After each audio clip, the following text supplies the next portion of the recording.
kulanti habboon daawadayaal halkani waa Garaac TV waad uga barateen wararkii ugu dambeeyay ee Soomaalida iyo caalamka oo dhan qodobadaan idin soo gudbin doonana waxaa kamid ah madaxweyne Farmaajo oo in ka badan 100 xildhibaan ku qaabilay xarunta madaxtooyada ee Villa Soomaaliya iyo xildhibaanadaasi oo dalab culus hordhigay madaxweynaha digniin laga soo saaray cabsi laga qabo dagaal gudaha Soomaaliya ku dhexmara dalalka Itoobiya iyo Kenya dawladda wadanka Masar oo saldhig military ka furanaysa xeebaha waqooyi ee Somaliland iyo wafdi ka socda Qaahiro oo gaaray magaalada Hargeysa ra'iisul wasaaraha Soomaaliya iyo wafdi uu hogaaminayo oo ka degay magaalada Garowe kana bilaabay halkaasi kulamo gaar ah gudoomiyaha guddiga doorashooyinka madaxa bannaan ee Soomaaliya Xaliimo Yarey oo safar degdeg ah ku tagtay magaalada Dhuusamareeb ciidamada ammaanka ee dawladda Turkiga oo xabsiga dhigay nin aflagaadeeyay Nabi Muhammad nabadgelyo iyo naxariis dushiisa ha ahaatee iyo maamulka Taiwan oo muddo 13 sano kadib dowlatus military ku sameeyay dawladda Shiinaha qodobada iyo kuwa kale ayaad ku daawan doontaan haddii Allah uu dalay raali ka noqday u diyaar garooba saaxiibayaal wararkan oo faahfaahsan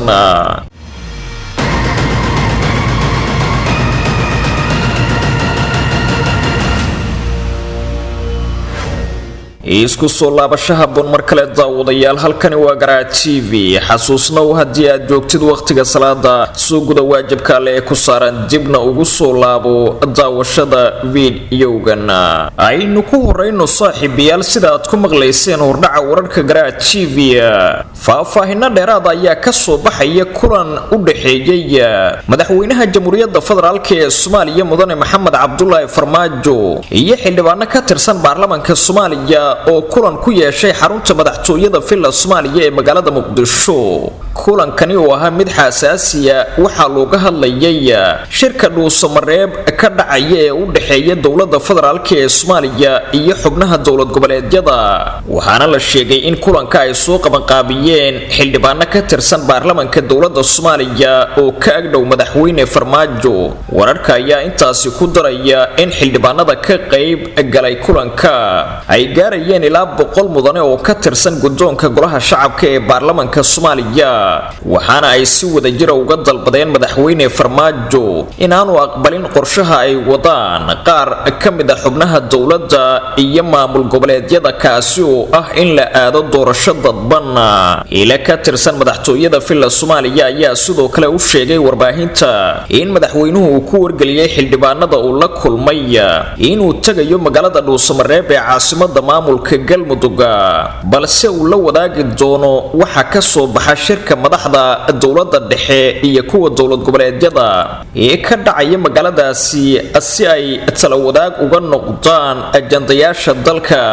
xildhibaanadani xaadiray kulanka madaxtooyada Villa Soomaaliya waxay u sheegeen madaxweyne Farmaajo in uusan ka laaban go'aankiisa ku aadan in dalka laga qabto doorasho qof iyo cod isla markaana uu dhagaha ka sii deysto fariimaha ka imaanaya qaar ka mid ah siyaasiyiinta mucaaridka iyo dawlad goboleedyada ee ku aadan in dalku uusan waqtigan gali karin doorasho qof iyo cod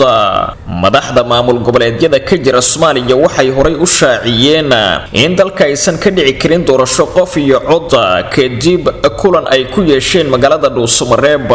si kastaba ha ahaatee waxaa shirkaasi ka soo horjeestay guddoonka golaha shacabka ee baarlamaanka Soomaaliya oo isna shaaciyay in dawlad goboleedyada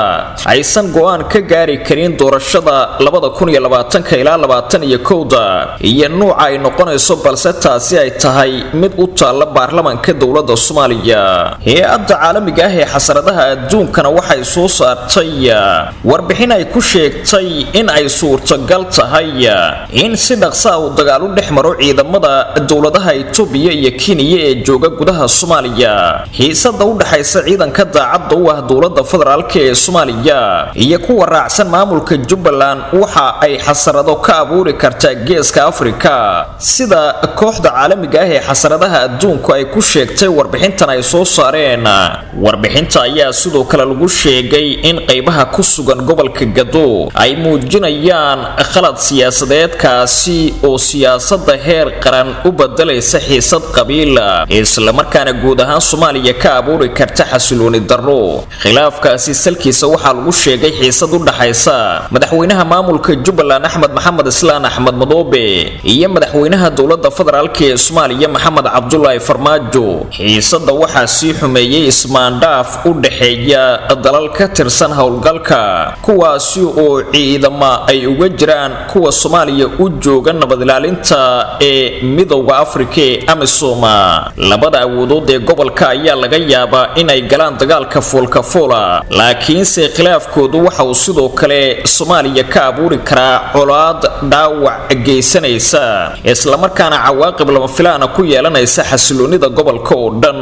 inkastoo ay ka wada tirsan yihiin AMISOM, Itoobiya iyo Kenya, hadda waa ay iska soo horjeedaan marka ay timaado xulufa ka samaysiga gudaha Soomaaliya dhexdeeda. labada wadanba waxa ay Jubbaland la leeyihiin taariikh iskaashi taasi oo la xiriirta amniga xuduudaha, waxaana labadaasi wadanba ay lacag ku bixiyeen heshiiskii sanadii 2013 Axmed Madoobe looga dhigay hogaanka Jubbaland ayaa lagu sheegay warbixinta ay soo saartay hay'adaasi. laakiinse dan waliba oo ay gobolka ka lahaayeen hadda waa ay dhamaatay. Itoobiya waxay taageeraysaa madaxweyne Farmaajo, Kenya waxay ku adkaysanaysaa xiriirka ay la leedahay Axmed Madoobe. labada wadan ee iska soo horjeeda waxa ay jabinayaan ishaysiga iyo midnimada AMISOM waxayna fursad siinayaan shabaab ayaa lagu yiri warbixinta. heerka isfahan waaga waxa uu bilowday 22 bishii Agoosto ee sanadii 2019 maalintii doorashada Axmed Madoobe markii diyaarad siday ciidan Itoobiyana ay isku dayday inay ka degto garoonka diyaaradaha ee magaalada Kismaayo, balse ay suristaa ku sameeyeen ciidamada Jubbaland iyo kuwa dowladda Kenya. sababta koobaad ee khilaafka u dhaxeeya Addis Ababa iyo Nairobi waxa ay la xiriirtaa isbedelka siyaasadeed ee Itoobiya markii uu xafiiska la wareegay ra'iisul wasaare Abiy Ahmed Abriil 2018. waxa uu isku dayay in uu dib u qeexo xiriirkii ay Itoobiya la lahayd Soomaaliya isagoo muhiimad siinaya iskaashiga Muqdisho. waxa uu sidaasi u sameynayay isagoo rajaynaya in uu sii kordhiyo isdhexgalka guud ee gobolka iyo xiriirka ganacsiga, waxaana uu rumaysnaa Abiy Ahmed in dowladda dhexe ee Soomaaliya ay xallin karto arrimaha aan tirsiga lahayn ee gudaha Soomaaliya. xiriirka adag ee Itoobiya ay la leedahay Farmaajo waxa uu noqday mid toosa, waxaana uu cagsi u bedelay taageeradii maamulada hoose. maleeshiyaadka qabaa'ilka ciidanka Itoobiya oo la geeyay qaar ka mid ah gobolada Soomaaliya isla markaana howlgalla ka sameeyay ayaa keentay in mucaaridka dowladda Soomaaliya ay ku eedeeyaan madaxweyne Farmaajo inuu ku tiirsan yahay Itoobiya si ay u taageerto qorshihiisa. howlgalladaasi waxaa ka mid ahaa soo xiristii musharaxii Koonfur Galbeed Sheekh Mukhtaar Robow Cali Abu Mansuur December 2018, ciidamadii la geeyay Galmudug dabayaaqadii 2019, dhaqdhaqaaqa ciidamada Itoobiya ay ka sameeyeen Gado tan iyo bishii Maaj 2020. dhaqdhaqaaqyada ciidanka Itoobiya ee Gado waxa ay muujinaysaa in Itoobiya ay taageerayso damaca dowladda federaalka ee Soomaaliya ay ku raadinayso dowlad dhexe oo awood leh, sida ay warbixinteeda ku sheegtay hay'adda International Crisis Group ee ka faallooto xasaradaha adduunka. qodobo maxalli ayaa door ka ciyaaraya xisaabta Itoobiya ee Gado. Axmed Madoobe waxa uu jeclaa xiriirka xisbigii Tigreega ee TPLF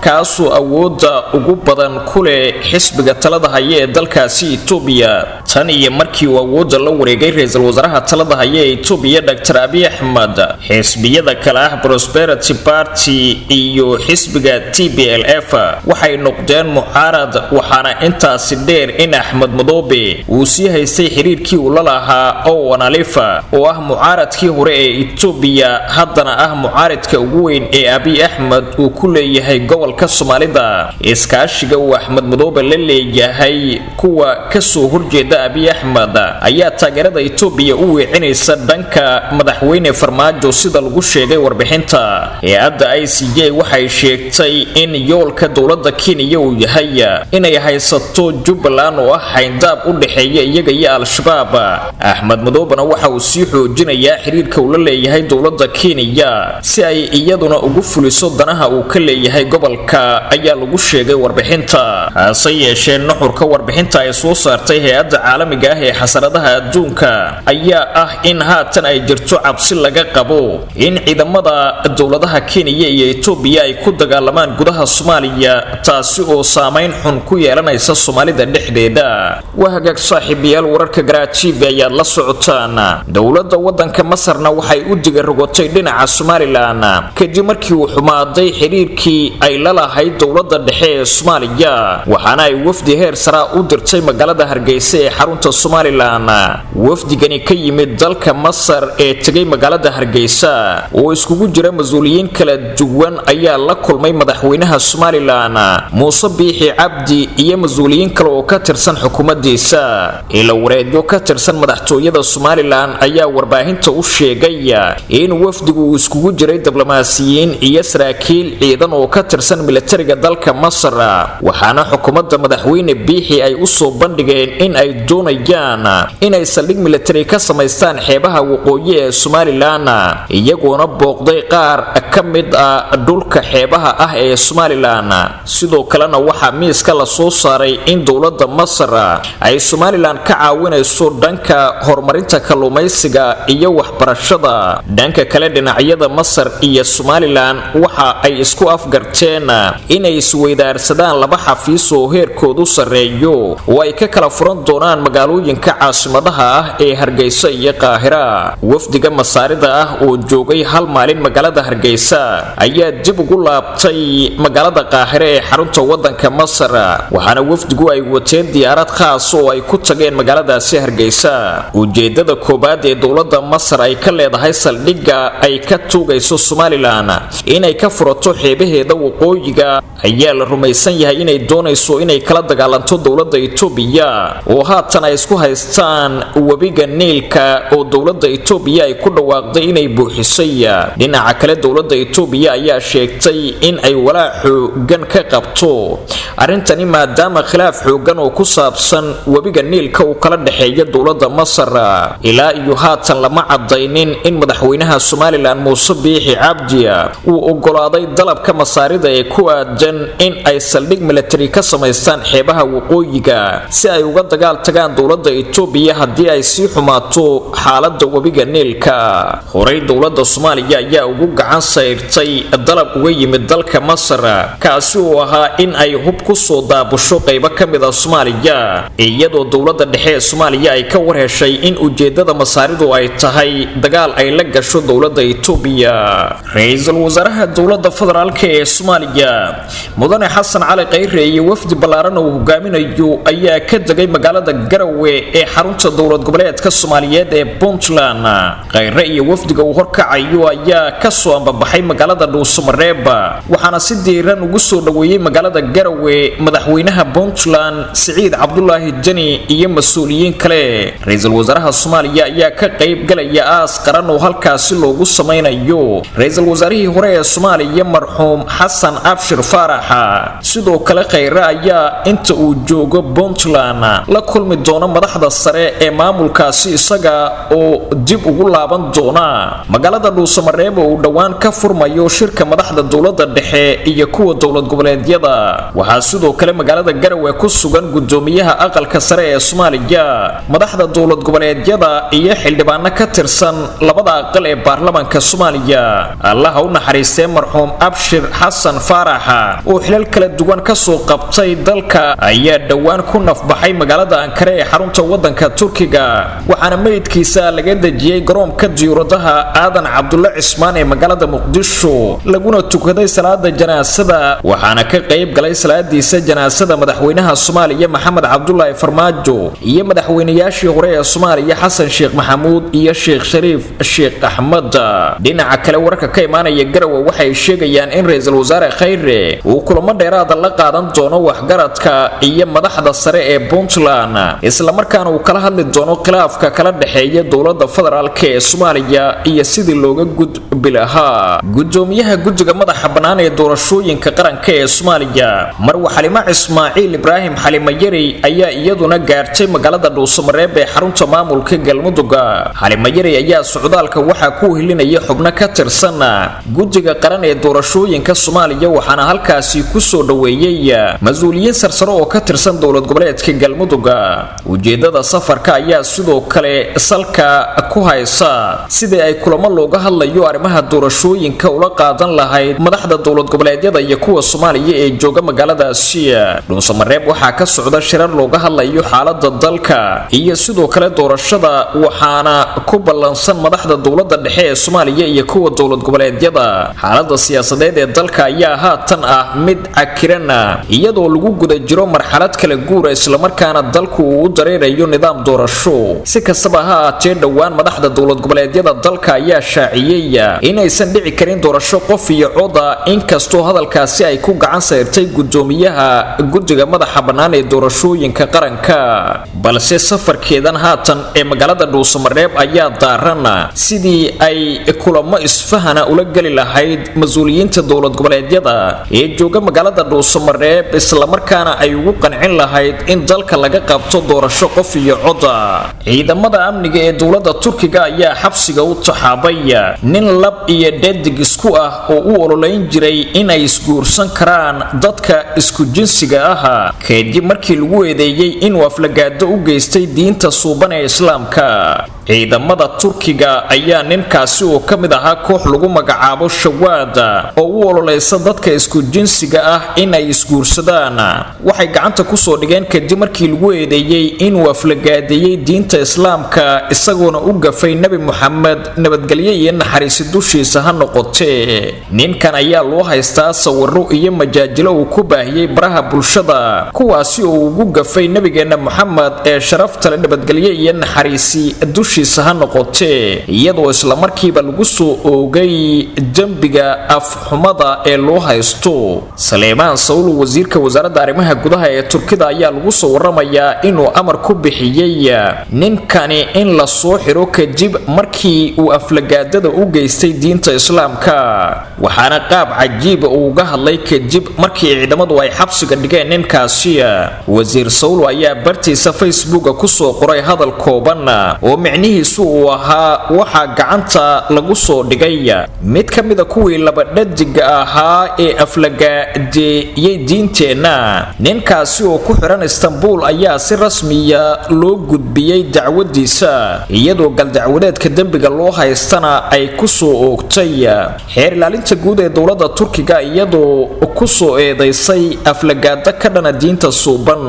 ugu dambeyntiina ciidamada qalabka sida ee ismaamulka Taiwan ayaa dhoolatus loo adeegsaday rasaas iyo madaafiic nool ka sameeyay magaalada bartamaha jasiiradda ku taala ee Taiwan taasi oo qayb ka ah dhoolatus dhacaya xilli ay sare u sii kacayso xiisada ka oogan marinka badda koonfureed ee Shiinaha. waxaana dhoolatuskani military ee Taiwan u noqonaya kii ugu horeeyay ee ay samayso muddo 13 sano oo ka dhana dowladda Shiinaha. madaxa guud ee ismaamulka Taiwan ayaa lagu wadaa inay ka soo qayb gasho daawashada dhoolatuskaasi kaas oo loo dhigayo qaab aad u sareeya isla markaana ciidamadu ay ku soo bandhigayaan awoodda ay u leeyihiin inay iska caabiyaan militariga Shiinaha. dhoolatuskani oo Taiwan ay ugu magac dartay Han Kuan waxaa gacan ka geysanaya dowladda Mareykanka inkastoo warbixin la soo saaray lagu sheegay in kol hore ay ahayd inuu dhaco dhoolatuskani laakiin ay Taiwan dib ugu dhigtay sabab la xiriirta xanuunka safmarka ee COVID-19. maalinnimadii Arbacada waxaa gantaal badeed oo rasmiya laga soo riday gujis ay leeyihiin ciidamada badda ee Taiwan waana markii ugu horeysay muddo 13 sanadood ee hubka noocaasi ay Taiwan u adeegsato mid ka mid ah dhoolatusyadeeda ka dhanka Shiinaha. wararkii ugu dambeeyay ee Soomaalida iyo caalamka waa naga intaas tan iyo kulan dambe nabadeed.